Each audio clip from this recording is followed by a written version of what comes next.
गणेशाय नमः। श्रीसुस्तानी परमेश्वरी नमः। उमामहेश्वराभ्यं नमः। श्रीगुरुचरण कमलेभ्यो नमः। यं ब्रह्मा वरुणेन्द्ररुद्रमरुता स्तुन्वन्ति देवैस्तवै वेदैः साङ्गपदाक्रमोपनिषदैर्गायन्ति यं सामगा। ध्यानावस्थिततद्गतेन मनसा पश्यन्ति नं योगिनो यस्यान्तं न विदुषुरासुरगणा। देवाय तस्मै नमः। श्रीमत्चन्दनचर्तितो जलवपो शुक्लाम्बरा मल्लिका मालालङ्कृतकुण्डलप्रविलसत् मुक्तावली शोभिता। सर्वज्ञाननिधानपुस्तकधरा रुद्राक्षमालाकरा वाग्देवी वदनाम्बुजे वसतु मे। त्रैलोक्यमाता चिरं मुखं करोति वाचालं पङ्गुं लङ्घयति गिरिं यत्कृपातमहं वन्दे परमानन्दमाधवम्।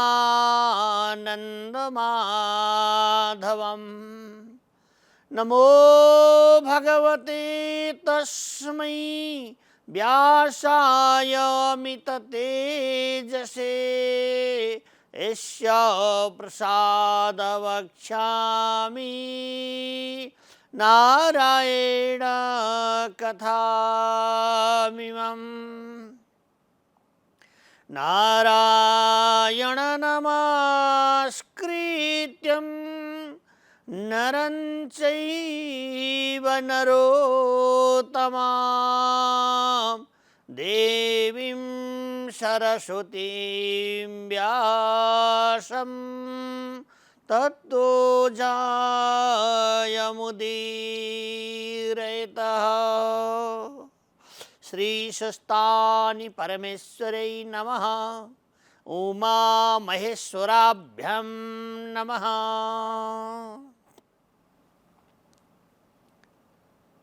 कुमारजीले अगस्त्य महामुनिलाई ब्रह्माण्ड नायक आनन्दमय सुखमय अनंत कोटि सृष्टि की धात्री जगत जननी सुस्तानी परमेश्वरी का अमृत भगवान कैलाशपति महादेव का अमृतहरू आस्वादन गराउँदै हुनुहुन्छ। बडो खुसी भएर अस्वस्थमा महामुनिले कुमारलाई प्रणाम गर्नुभयो। हे कुमारजी, हजुरका आज्ञाले हजुरका मुखारविन्दबाट गृहीत भएका निरञ्जन निराकार आनन्द स्वरूप भगवती जगदम्बिकाका अमृत श्रवण गराएर म धन्य भएँ। आहा, सारी कृपामयी आनन्दमयी र सुखमयी जगदम्बा हुनुहुन्छ र सारा प्राणीहरूका सृष्टिको स्वरूपिणी हुनुहुन्छ, मङ्गलकारिणी हुनुहुन्छ। त्यस्तै भवानीलाई म बारम्बार वन्दन गर्दछु र हजुरलाई पनि बारम्बार वन्दन गर्दछु, किनभने हजुरले अनुग्रह गरेर मलाई त्यो अमृत आख्यान गरेर श्रवण गराउनु भयो। अरू श्रवण गर्ने इच्छा छ भनेर पाउमा दण्डवत प्रणाम गर्नुभएको छ। व्यासाय विष्णुरूपाय व्यासरूपाय विष्णवे नमो वै ब्रह्महृदय वासिष्ठाय नमो नमः। त्यस्ता व्यास सारा धर्मका ज्ञाता कुमारजीले अगस्त्य महामुनिलाई भन्नुभयो, धुमधामसँगले ब्राह्मण भोजन को कार्य भयो। सारा ब्राह्मण देवहरूले भोजन गरे, किनभने भोजनको अर्थ, भोजन गराउनुको अर्थ दान हो। तित्यक्षहरूले भोजन पाए भने त्यो भोजन हवन भएको मान्नुपर्छ। भगवानलाई हामी अग्निहोत्र गर्यौं भने भगवान परमात्माका लागि त्यो अग्निदेवलाई आह्वान गरेर हामी हवन गर्दछौँ। भगवानका यी दिव्यमय यज्ञ होत्रहरू गरेर, यज्ञ हवनादि पुण्य कर्महरूबाट जनहरूले जानेर वा नजानेर गरेका पापादि कर्महरू नष्ट भएर जान्छ। यसैले शुभ कार्यका लागि सर्वदा परमात्माको वन्दन गरिरहनुपर्छ। अन्नादिको भोजन गराउनु पर्दछ, परमात्माको हवन गर्नुपर्दछ। हवनका कारणले यो प्राकृतिक त्यो जुन धुवा निक्लिन्छ, जुन सौगन्ध निक्लिन्छ, त्यसबाट यो बाहिर भएको दुर्गन्धहरू शुद्धि भएर जान्छ, हावा शुद्ध भएर जान्छ, नराम्रा विकारहरू शुद्धिकरण हुन्छन्। यसैले परमात्माका अनेक नामहरू उच्चारण गर्दै हवन गर्नाले बल मिल्दछ, शरीरमा ताकत बढ्दछ, अभिष्ट वस्तुको प्राप्ति हुन्छ। यसैले पुण्य कर्म गरिरहनु पर्दछ। राजा बादशाह देशका मेरुदण्ड स्वरूप रहेका, बडा आसनहरूमा आसनित हुनुभएका, विराजमान हुनुभएका देशका खम्बाहरूले राष्ट्र अध्यक्षहरूबाट राष्ट्र हितका लागि आफ्नो देशको मूल धर्ममा अडिग रहेर समय समयमा परमात्माको एजन गर्नुपर्दछ। भगवानको मङ्गलाति इति मङ्गलम, मङ्गलको गान गर्नुपर्दछ। स्तुति मङ्गलहरूको गान गर्नुपर्दछ। अनि हवन आदि गराउनु पर्दछ, पुण्य कर्म गर्नुपर्दछ। गरिब दुखी तितिक्षु जनहरू र राष्ट्रलाई सम्पदा सम्पन्न होस् भएका जति पनि आफ्नो राष्ट्रमा भएका जनहरूले खान पाउन्, लाउन पाउन्, धन सम्पत्तिको अभाव नहोस् भनेर अग्निहोत्र गर्नुपर्छ। भगवानको षोडशोपचारद्वारा समय अनुसार तिथि मिति मुहुर्त आउँदाखेरि भगवानको सेवा गरिदिनुपर्छ। त्यसले राष्ट्रभरिका राष्ट्रको पूजा भएपछि, राष्ट्रका कुल देवताको पूजा भएपछि पृथ्वी धरणी धन्य हुन्छ र देशमा सम्पदा प्राप्त हुन्छ, राष्ट्र धनी हुन्छ, जनहरू धनी हुन्छ, व्यक्तिहरूका घर घरमा खुसियाली छाउँदछ। यसैले धर्म नष्टे कुरे कृष्ण मधर्मो विभवत्युतः। जहाँ धर्म नष्ट हुन्छ त्यहाँ अनिकाल आउँछ, त्यहाँ दुःख आउँछ। अनेक प्रकारका ताडना पीडाहरू त्यहाँ आउने गर्दछ। त्यसैले घाँस बाँस कपासको अभाव हुन्छ। अनुग्रहाय भूतानम, यी पुण्य कर्महरूबाट परमात्माले सबै जीवहरूलाई अनुग्रह गरिबक्सिन्छ। यही धर्मका स्वरूप नवराजले पनि आज ब्राह्मण भोजन गराउनु भएको छ, वेद पाठ गराउनु भएको छ, शास्त्रादिहरू पाठ गराउनु भएको छ। विष्णु र राटमसी, विष्णु र ध्रुवसी, विष्णु र वैष्णवमसी भनेर भगवान विष्णुको पूजा गर्नुभएको छ। भगवान गौरी शङ्कर परमात्माको आराधना गरेका छन् सबै ब्राह्मणहरूले। पुस्तक ग्रन्थ लिएरै पाल्नु भएको छ र उहाँहरूले कसैले चण्डी पाठ गर्नुभएको छ, कसैले वेद पाठ गर्नुभएको छ, कसैले विष्णु सहस्रनाम पाठ गर्नुभएको छ। त्यो पाठहरूद्वारा देशलाई कल्याण हुन्छ। यो त्यसै देखाउनका लागि गरिने भगवानको माङ्गल्यमय कार्य होइन, यो त वास्तवमा गर्नै पर्ने कार्य हो। राष्ट्रका प्रमुख जनहरूले सर्वदा परमात्माको अनुसरण स्वीकार गरेर मङ्गल्यमय समय तिथि आउँदाखेरि राष्ट्रको कल्याणका लागि पूजा विधान अनुसार पूजा गर्नुपर्छ। यदि हामीले त्यस्तो गर्न सकेनौँ भने देश कमजोर अवस्थामा जान्छ। हामी गरिब हुँदै जान्छौँ, जनता जनार्दनहरू गरिब हुन्छन्। गरिब भएपछि, देश गरिब भएपछि विदेशीहरूले आँखा लगाउन थाल्छन्, यो गरिबताको फाइदा उठाउन थाल्छन्। यसैले सर्वदा अन्नपूर्णे महापूर्णे केशव माधव प्रिय भनेर अन्नपूर्ण महालक्ष्मीको पूजा गर्नुपर्छ। भगवान पशुपतिनाथको आराधना गर्नुपर्छ। प्रभुका लागि समय अनुसारको भोजनहरू भोग लगाउनु पर्छ। त्यसबाट अनन्त कोटि जनहरूले भोजन गर्न पाउँदछ। घर भण्डार परमात्माले भरिदिनुहुन्छ।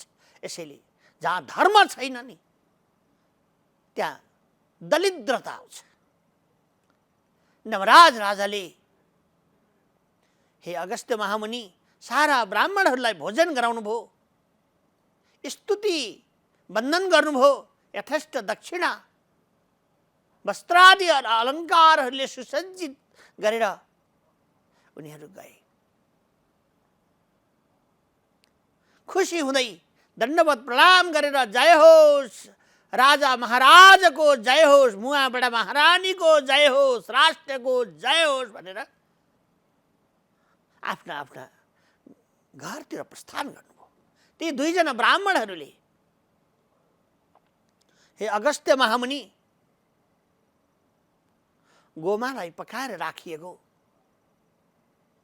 प्रसाद ढिकुटीमा त कोही सामानै छैन, किनभने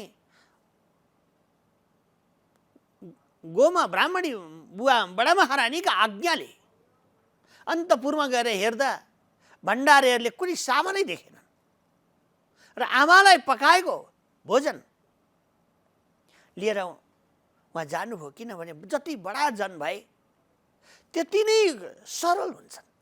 हामीले बडा जन भएपछि सरल हुँदैनन् भन्छौँ नि।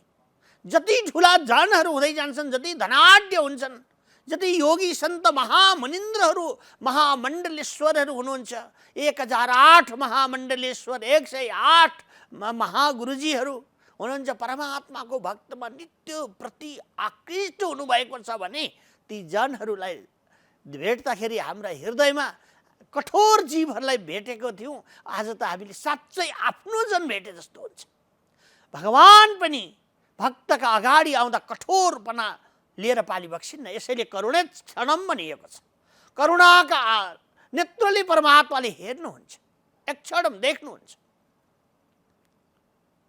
र सर्वदा माङ्गल्यमय र आनन्दमय सुख समृद्धताको आशीर्वचन प्रदान गर्नुहुन्छ। ती दुई ब्राह्मणहरूले, कपिल ब्राह्मणहरूले त्यो भोजन लिएर साली नदीमा पुग्नुभयो। त्यहाँ बसिरहेकी, हिँड्न नसक्ने, रोगले ग्रसित भएकी,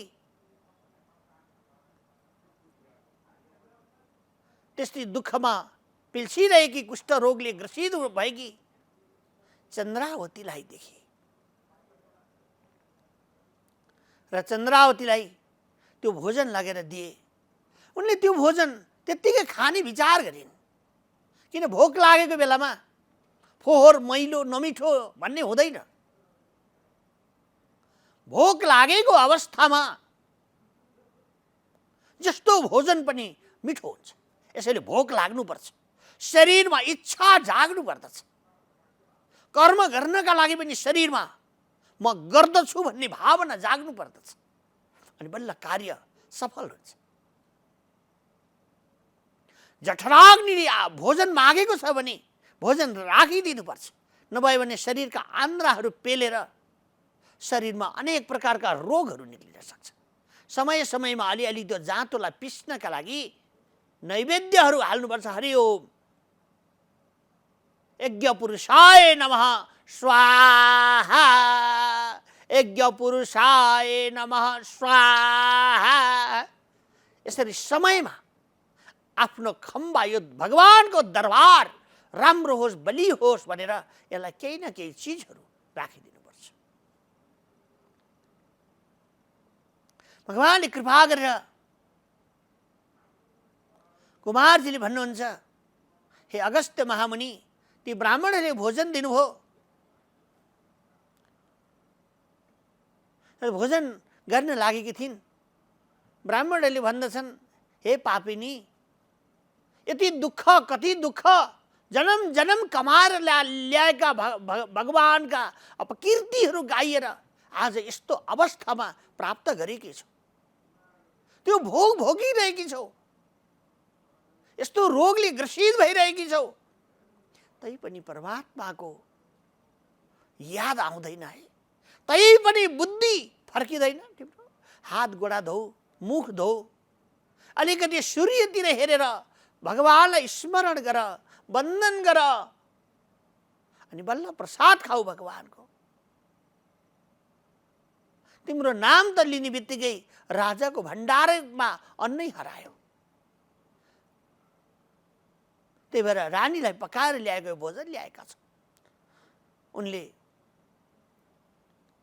हात धुन भनेर गए कि त्यो पानी नै सुक्यो।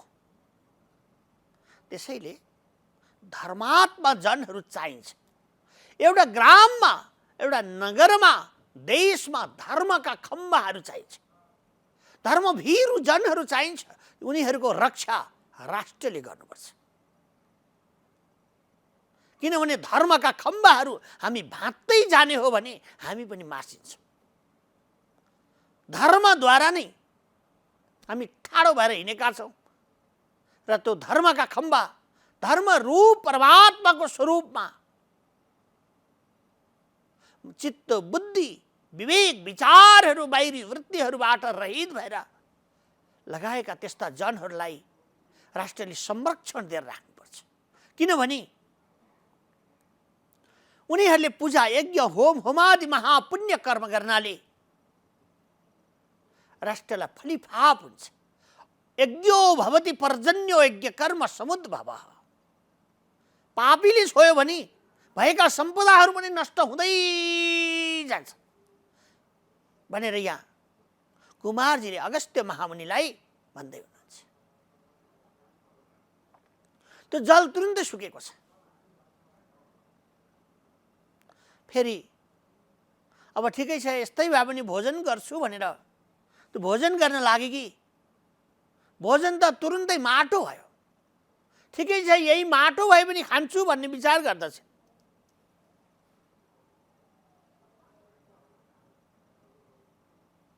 त्यो माटो तुरुन्तै त्यसै समयमा पत्थर भएको छ, ढुङ्गा भएको छ। ढुङ्गै भए पनि खान्छु भन्दा खरानी भएको छ। खरानी पनि खान्छु, अगाउँछु भन्दाखेरि हावाले, बतासले उडाइदियो, केही खान पाइएन। म यस्तै पापिनी भनेर रुँदै, अश्रुपूरित हुँदै गर्लम आँखामा रुख ढले चाहिँ ढलेकी छ। ती कपिल ब्राह्मणहरूले देखे, उनीहरूको हृदयमा दया आयो, करुणा आयो, करुणा भाव आयो र करुणाको भाव प्राप्त हुनका साथमा उनीहरूले भन्दछन्, हे पापिनी, कुन धर्मका कारणले अनेक ब्रह्म हत्यादि पापहरूले गर्दा आज यो दुःखमा पिल्सिरहेकी छौ। अब श्री स्वस्थानी परमेश्वरीको पूजा गर्नुहोस्, स्वस्थानी परमेश्वरीको आराधना गर्नुहोस् र सारा प्रकारका उचिष्टहरूलाई परित्यज्य गरेर मङ्गल्यमय परमात्माको यजन गर्नुहोस्। कृपा गरेर आज्ञा हुन्छ, मङ्गल्यमय भगवती निराकार निर्विशेष अप्रमेय स्वरूपिणी हुनुहुन्छ र सारा प्राणीहरूका अधिष्ठात्री देवी हुनुहुन्छ। ब्रह्मा विष्णु महेशद्वारा एउटा स्वरूप बनाएर देवताहरू सबैको स्वरूप बनेर दिव्यमय भगवती जगदम्बाको स्वरूप बन्दछ। त्यसैले सारा देवहरूले नमो दिव्यै महादिव्यै शिवायै सततं नमः अतिसौमेति रुद्रायै नमस्तस्यै नमो नमः। भगवतीका अनेक रूपहरू सम्झेर समय अनुसार पूजा गर्दछ, आराधना गर्नुहुन्छ। ब्रह्मादि देवहरूले स्तुति गर्नुहुन्छ, इन्द्रादि गणहरूले स्तुति गर्नुहुन्छ, महामुनिजनहरूले सर्वदा भगवतीको आराधना गर्नुहुन्छ। सर्वमङ्गल माङ्गल्ये शिवे सर्वार्थ साधिके शरण्ये त्र्यम्बके गौरी नारायणी नमस्तुते भनेर स्तुति गर्नुहुन्छ। त्यस्तै भगवती जाग्र स्वप्न सुसुप्तिको अवस्थाभन्दा पनि पर तुरीय अवस्थामा पुगेका कुटस्थो ब्रह्मज्ञानीहरूले अधिष्ठात्री स्वस्थानी परमेश्वरीको सर्वदा ध्यान गर्नुहुन्छ, सर्वदा मङ्गल गाउनुहुन्छ। तपाईँ त्यो स्वस्थानी परमेश्वरीको व्रत गर्नुहोस्। स्वस्थानी परमेश्वरीको अथवा अनेक भगवानका भक्तहरूको अपकीर्ति गाएको हुनाले, धर्मको अपकीर्ति गाएको हुनाले यो दुःख ब्रह्म हत्यादि पाप लाग्दछ। ब्रह्म हत्यादि पाप, ठुला ठुला पापका डेरीहरूलाई पनि श्री स्वस्थानी परमेश्वरीका कथा श्रवण, उमा महेश्वर परमात्माको पूजन र मङ्गल व्रत धारण गर्नाले सारा अमङ्गल नष्ट भएर मङ्गल प्राप्त हुन्छ। सारा प्राणीहरूले सर्वदा तिनै भगवतीको आशीर्वचन प्राप्त गरेर सुख सम्पदा समृद्धत्व प्राप्त गर्दछन्। ब्रह्म हत्यादि लागेका जनहरूले पनि यदि स्वस्थानी परमेश्वरीको व्रत गर्दछन् भने ती जनहरू सुखमय हुन्छन्, आफ्नो अभिष्ट परिपूर्ण हुन्छ भनेर अर्थ दिनुभयो। पौष शुक्ल पूर्णिमाका दिनदेखि हे पापिनी, नङसङ काटेर त्यो दिन विशेष गरेर यसो जलहरू खाएर भगवतीको स्नान गरिकन व्रत प्रारम्भ हुन्छ। माघ शुक्ल पूर्णिमाका दिनमा श्री स्वस्थानी परमेश्वरको विधिपूर्वक पूजा गरेर महिना दिनसम्म उमा महेश्वराभ्याम नमः भनेर श्री स्वस्थानी परमेश्वरीको जो पूजा हुन्छ, श्री स्वस्थानी परमेश्वरीको जो पूजा हुन्छ, त्यो पूजाको दिव्यता का कारणले सारा अभिष्ट वस्तुहरू प्राप्त हुने गर्दछन्। र अन्तिम दिनमा भगवतीका श्री चरणमा 108 फल, 108 बेली पुष्प, 108 यज्ञसूत्र, 108 चाहिँ भगवान परमात्माका लागि पान सुपारी सगुन अनेक प्रकारका पुष्पादिहरूले सुसज्जित गरेर भगवतीलाई पूजा गर्नुपर्दछ। भगवतीका चरण कमलको बन्धन गर्नुपर्दछ र रातको समयमा जागराम बस्नु। रातको समयमा ती भगवतीको आराधना गर्दै ढोल झ्याम्टा दमहा के छन् ती बजाएर, छैनन् भने ताली बजाएर भए पनि भगवतीको भजन गाउँदै घुम्नु। र नमः शिवाय नमः शिवाय नमः शिवाय हर हर ओम। गौरी शङ्कर परमात्माको अनेक प्रकारद्वारा स्तुति गरेर बन्धन गरिनु। यसरी बन्धन गरिनु भएकी भगवती जगदम्बाबाट सम्पूर्ण पापका राशिहरूलाई डढाइदिनु हुनेछ। स्वस्थानी परमेश्वरीका आशीर्वचनले तिम्रो यो दुःखी जीवन सुखी हुन्छ। यसैले स्वस्थानी परमेश्वरीको व्रत गर भनेर आशीर्वचन दिनुभयो। यस्तै प्रकारद्वारा ती ब्राह्मणहरूले बताए अनुसार श्री स्वस्थानी परमेश्वरीको व्रत म गर्दछु र म सुख दुःखका सागरबाट सुखै बन्दछु भन्ने मनमा अभिलाषा, मनमा विचार